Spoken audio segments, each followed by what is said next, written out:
Good Good. morning. Hi, this is Karen Greer with Secure Content Technologies, and I am here with two of my most favorite people, Greg with Sophos and Sam, and I'll let you two introduce yourselves as well.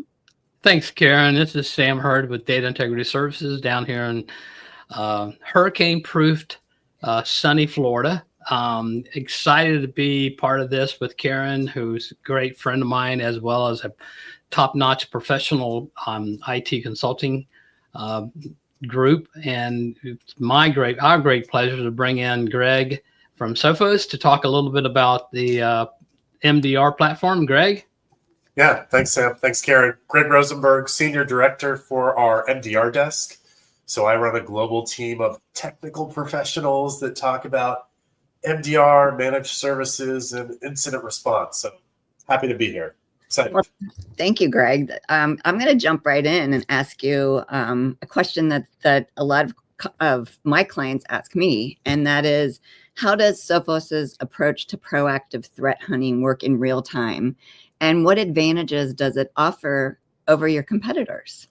Yeah, absolutely. So this is near and dear to my heart because, number one, a lot of vendors really muddy the water about what threat hunting even means. There's cases, right? Can you take data from sources like endpoints and firewalls and give something to an analyst to investigate? And then there's threat hunting, which really is leveraging a team of advanced professionals that take a number of hypotheses. So one common approach to threat hunting that Sophos leverages with this team is we look at active exploitation of a number of vulnerabilities that are out there. So you really have to be embedded within the intelligence community. We leverage even common tactics and tools and techniques from adversaries, even things like nation state actors that are out there. Again, that's not just going to bubble up in your SIM or an endpoint tool by itself, but to have a data lake that pulls in sources from a variety of security products, a platform, and be extensible and have a lot of specialization with people with special skills allows us to actually threat hunt. A lot of what you see from other providers isn't actually threat hunting. It's just bubbling up alerts that are just kind of sitting there from your endpoint or your firewall, which may or may not even be properly configured. So when we think of threat hunting, we think of an advanced practice with special skills, taking a number of hypotheses and really looking amongst all the tools to find evidence of those adversaries as well. So that's how I think about it. You know, that brings up a cool question here is a lot of our upper SMB clients, enterprise clients, already have a lot of existing solutions, cybersecurity solutions, a different firewall or a different endpoint or some type of a different email scanning engine. But how does Sophos pull all of this data together to come back with a response to a potential threat? The short answer is that it's a data lake that's really advanced. The bigger answer is a really sophisticated backend platform. I'm going to say something that shocks a lot of people. You don't have to buy all Sophos stuff to be effective at finding threats. It's choosing the right platform, I think, that's really imperative. So a lot of people don't realize this, but Sophos can ingest data from a lot of third-party sources, whether it be... Now that's cool because that means you don't have to rip and replace certain... That's right. No, it's crazy. Like a lot of vendors will go to a customer who's looking for managed services, maybe because they're short of staff or they have compliance challenges, and they say, oh, you've got this email solution? We don't take it. Rip and replace. That's crazy, right? Like someone's made an investment in those tools. It's hard to actually do it effectively, though, to have a data lake that normalizes the data so we can kind of think of things in terms of common severity, that actually maps all these detections against some common framework like MITRE, and then to pull them together based on things like, hey, did your Palo Alto firewall or your Fortinet firewall actually action this or send an alert?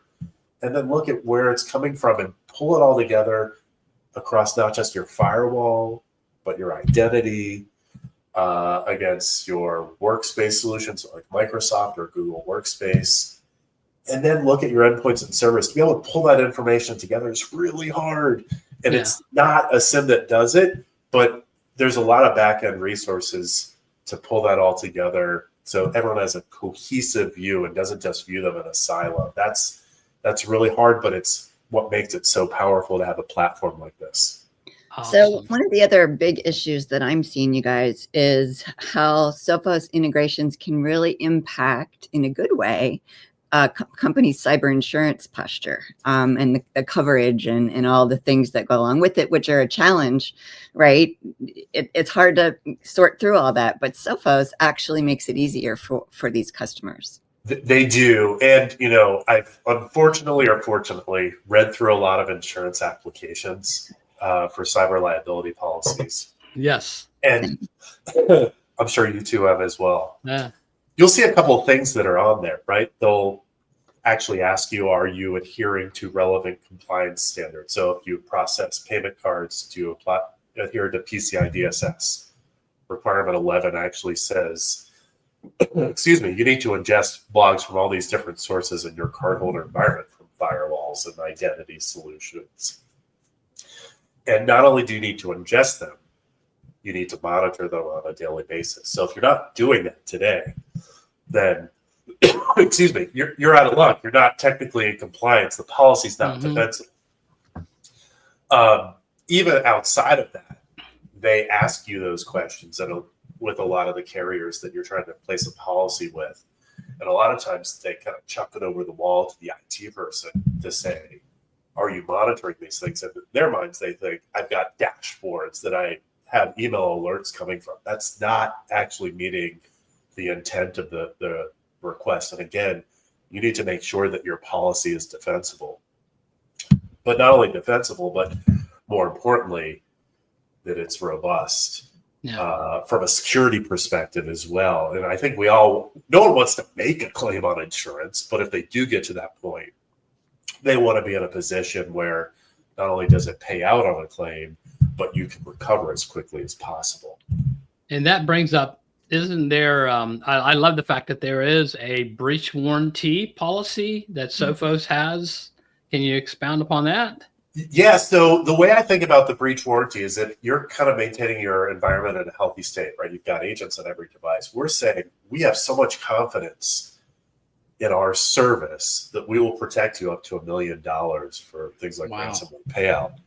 The carriers love this as well, right? Because they know that the service has efficacy, right?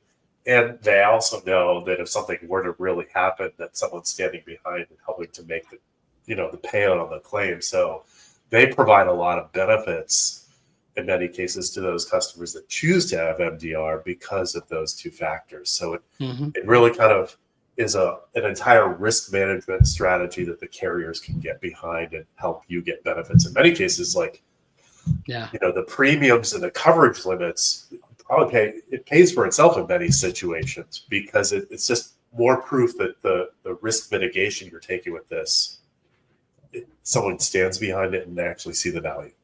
Excellent.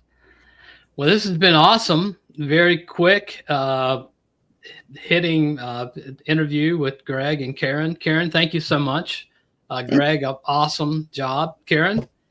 Thank you guys very much. And to all of you out there watching, look forward to more of these. Sam and I will be teaming up and we'll be doing separate ones as well. And hopefully we'll bring Greg back into the mix here shortly as well. Yes, exactly. Thank you so much again for everybody. Have a great day. Greg, thank you so much for your time. My pleasure. Bye, everyone. All right. Thanks, Karen. Bye.